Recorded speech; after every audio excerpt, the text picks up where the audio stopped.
Awake my heart. Significant circumstances, with one accord in one place. Acts 2:1. Not only was there vivid force in the day on which the effusion of the Spirit occurred, all the other salient facets flash with suggestion. Think of the group on whom the fire in fullness fell.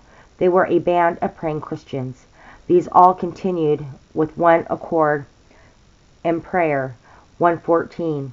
The praying was a never to be forgotten feature of that transforming Pentecost.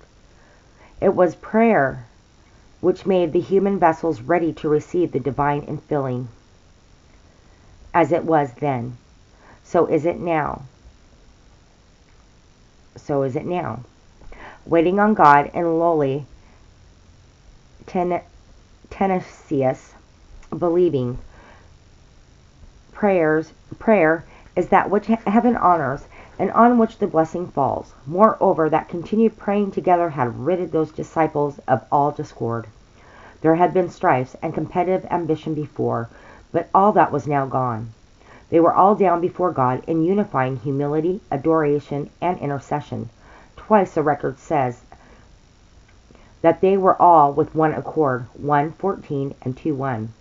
It was the prayer and the oneness, both together, which made them ready for the big thing which happened. Still further, they were pleading a clear promise, the Master's promise of the immersing Spirit.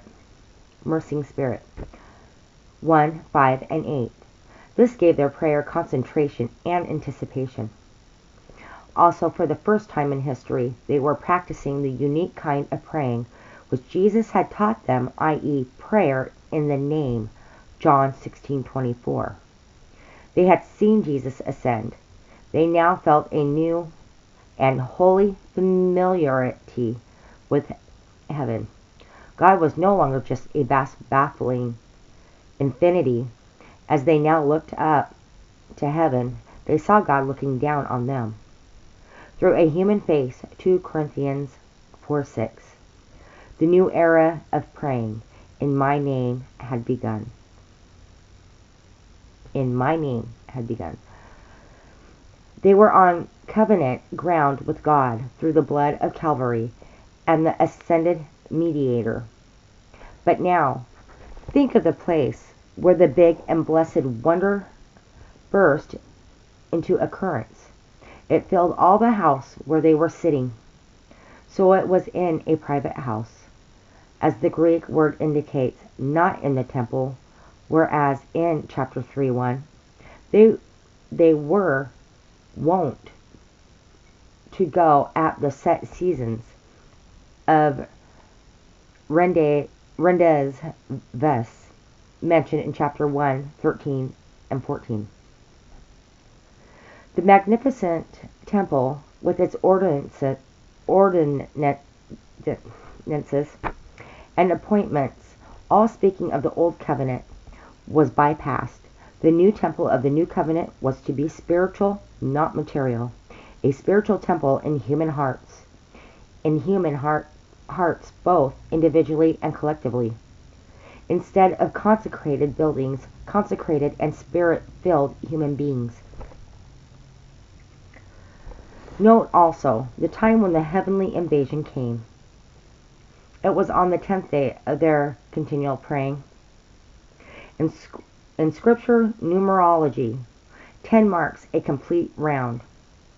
Perseverance in prayer was given a full round of testing. One wonders if Peter's impetuous nature found the 8th and 9th days rather taxing to faith. Had something gone wrong? Why did the promised enduing not come?